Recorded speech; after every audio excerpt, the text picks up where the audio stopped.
这个机械臂用了6个行星步进减速电机，然后第6轴是直接驱动的方式，就相当于直接驱动这个轴。然后第5轴是用这个同步带的方式，它电机是在这边，然后第4轴也是直接通过这个法兰，然后跟这个连到一起，它是直接连在一起的，也是直接驱动。第三轴是同步带，的方式。然后电机是在这边，然后它这有个腰形孔，可以调节同步带的松紧度。然后这个是第2轴是直接驱动的，相当于电机带了一个铝法兰，然后铝的法兰再跟这个 3D 打印材料连在一起，这样有这个铝法兰它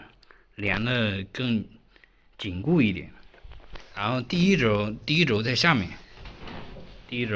但是它是从下面装的，这个它也是直接驱动的。它这个线是，然后这是第6轴的电机线从这过来，然后这是第5轴的电机线，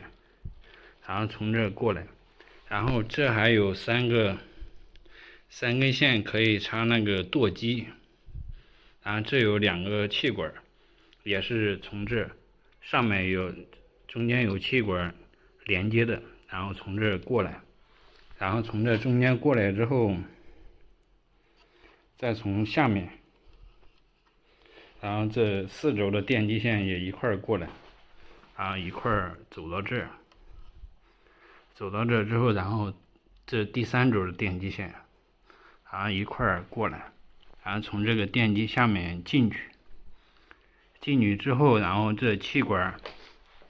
就从这2个地方出来，然后这线的话就直接这一个航空插头，然后跟这个再跟这个对接起来。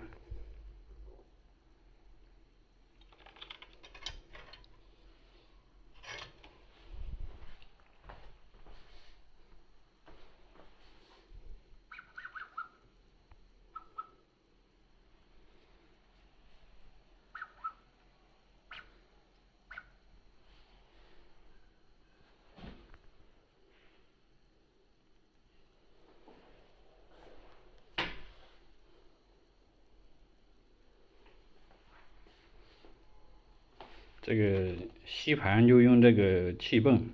它可以产生负压，负压的话直接用那个吸盘就可以带起来，就这一个吸盘，就直接插到这一个气管上。如果用气缸的话就